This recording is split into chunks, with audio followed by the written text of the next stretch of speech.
दोस्तों, पिछले भाग में हमने देखा कि कथा पूर्ण होने के बाद जब बेताल ने विक्रम से सवाल किया और विक्रम ने तर्कसंगत जवाब दिया, तब बेताल अदृश्य होकर वापस उसी पेड़ पर लौट जाता है जहां वह पहले लटका हुआ था। विक्रम भी कहां हार मानने वाला था, वह भी वापस उसी पेड़ के पास आता है और वृक्ष पर चढ़कर बेताल को पकड़कर योगी के पास ले जाने लगता है। तब बेताल कहता है, विक्रम, रात बहुत लंबी है और रास्ता भी। रास्ता काटने के लिए मैं तुम्हें एक कथा सुनाता हूँ, लेकिन ध्यान रहे, मौन धारण किए रहना, नहीं तो मैं तुम्हारी पकड़ से उड़ जाऊंगा। अब सुनो विक्रम, मिथिलावती नामक एक नगरी थी जिसका राजा गुड्ढिक था। गुड्ढिक बड़ा ही प्रतापी राजा था, शत्रु उसके नाम से ही थर थर कांपते थे। एक दिन राजा शिकार के लिए जंगल गया। हिरण का पीछा करते करते राजा बहुत दूर निकल गया और अपने सैनिकों से बिछड़ गया। भूख प्यास से व्याकुल होकर राजा एक पेड़ के नीचे बैठ गया। तभी उसकी मुलाकात राज्य के ही एक लकड़हारे चिरमदेव से हुई। भूख से तड़प रहे राजा ने उससे कुछ खाने को मांगा। चिरमदेव के पास केवल सूखी रोटी थी। राजा ने वही रोटी खाई और पानी पीकर अपनी प्यास बुझाई। चिरमदेव के व्यक्तित्व से राजा अत्यंत प्रभावित हुआ। राजा ने उसकी प्रशंसा करते हुए कहा, तुम बहुत ही सज्जन मनुष्य जान पड़ते हो। इस पर चिरमदेव ने कहा, महाराज, यही सज्जनता है जो मनुष्य को एक दूसरे से जोड़कर रखती है। लेकिन जीवन में 6 बातें किसी भी मनुष्य की सज्जनता को नष्ट कर देती हैं। मूर्ख मनुष्य पर विश्वास करना, बिना कारण हंसना, स्त्री से विवाद करना, दुष्ट को स्वामी बनाना, गधे की सवारी करना, अभद्र भाषा का प्रयोग करना। फिर चिरमदेव बोला, इतना ही नहीं महाराज, 5 बातें ऐसी हैं जिन्हें ईश्वर मनुष्य के जन्म लेते ही उसके भाग्य में लिख देता है। आयु, धन, कर्म, विद्या और यश। उसकी बातें सुनकर और ज्ञान देखकर राजा इतना प्रसन्न हुआ कि चिरमदेव को अपना प्रमुख सेनापति बना दिया। इतनी कहानी सुनाकर बेताल चुप हो गया और बोला,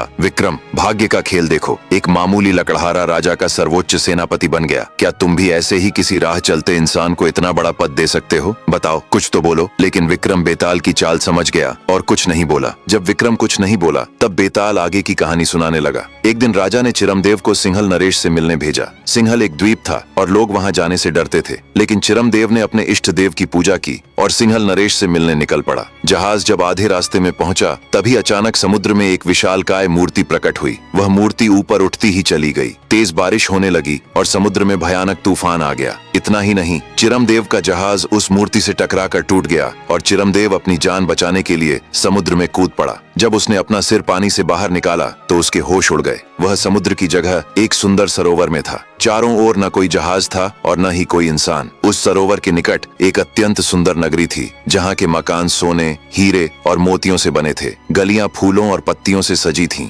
अजीब अजीब तरह के पेड़ पौधे वहां थे। सरोवर के पास ही एक भव्य माँ चंडी का मंदिर भी था। घबराया चिरमदेव सरोवर से निकलकर माँ चंडी के दर्शन करने मंदिर में पहुंच गया। वहां उसकी भेंट एक अत्यंत सुंदर स्त्री से होती है। वह सुंदरी देवी माँ की पूजा अर्चना करके मंदिर के पिछले किवाड़ से बाहर निकल गई और चिरमदेव भी उसके पीछे पीछे चल पड़ा। रास्ते में चिरमदेव ने उस स्त्री से कहा, मैं इस नगरी का नहीं हूँ, मुझे समझ नहीं आ रहा कि मैं यहाँ कैसे पहुँच गया। स्त्री उसकी बातें सुनकर बोली, तुम कोई नई कथा नहीं सुन रहे हो यात्री, ऐसा पहले भी कई बार हो चुका है। अब सवाल ये उठता है कि तुम्हें इस नगरी में रहना है या वापस जाना है। अगर इस नगरी में रहना है तो यहाँ के राजा के पास जाओ और बात करो। चिरमदेव उसके रूप, रंग और बातों से इतना मोहित हो गया कि उसने स्त्री से अपने प्रेम का इजहार कर दिया। वह बोला, मैं तो आपके साथ इसी नगर में ही अपना पूरा जीवन व्यतीत करना चाहता हूँ। ये सुनकर स्त्री मुस्कुरा उठी और बोली, अगर तुम मुझसे प्रेम करते हो और मेरे साथ यहीं रहना चाहते हो तो मंदिर के पीछे बने कुंड में पहले जाकर स्नान करके आओ। स्त्री की सुंदरता में डूबा चिरमदेव भागता हुआ कुंड में गया और स्नान करने लगा। जैसे ही उसने डुबकी लगाई और बाहर निकला तो यह देखकर आश्चर्यचकित रह गया कि वह वापस अपने ही राज्य मिथिलावटी में पहुंच चुका है। उसने पुनः डुबकी लगाई, यह सोचकर कि शायद फिर से उस जादुई नगरी में पहुंच जाएगा, परंतु ऐसा नहीं हुआ। चिरमदेव तिलमिला उठा,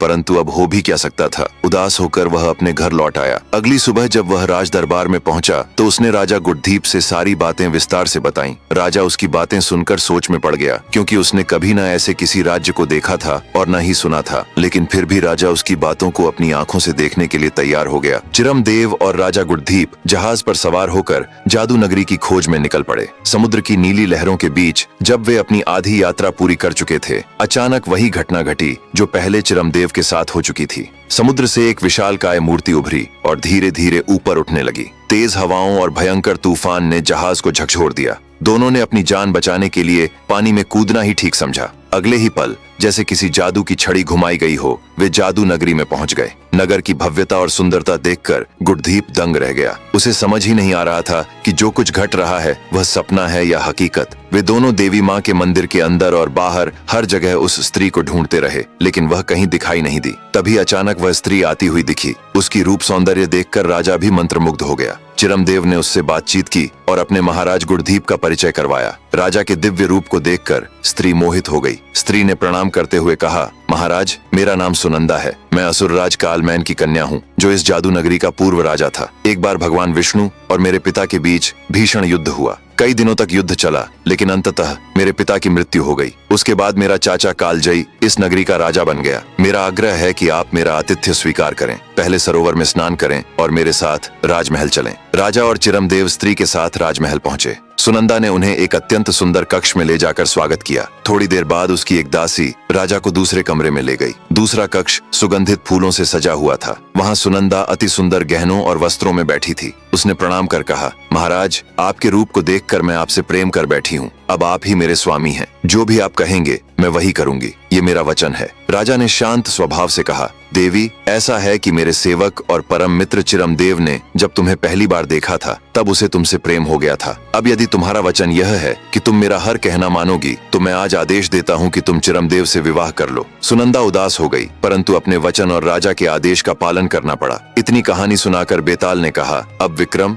मुझे तुम यह बताओ कि राजा गुरदीप और लकड़हारा चिरमदेव में कौन बड़ा सज्जन पुरुष था। अगर जानते हुए भी तुमने ठीक ठीक नहीं बताया तो विश्वास करो, तुम्हारे सर के 100 टुकड़े हो जाएंगे। तब विक्रम ने कहा, सबसे बड़ा सज्जन पुरुष चिरमदेव है, क्योंकि राजा का काम है उपकार करना, इसलिए उससे यही अपेक्षा की जाती है। लेकिन लकड़हारे का काम उपकार करना नहीं है। अगर उसने उपकार किया है तो वह अधिक सज्जन हुआ। उसकी बातें सुनकर बेताल हंसकर बोला, विक्रम, तुमने बिल्कुल सही उत्तर दिया। लेकिन विक्रम, तुमने बोला और अब मैं चला। इतना कहकर बेताल उड़ जाता है और वापस श्मशान में सिरिश के पेड़ पर जाकर लटक जाता है। तो दोस्तों, चलिए देखते हैं अगले भाग में विक्रम और बेताल के बीच क्या घटित होता है।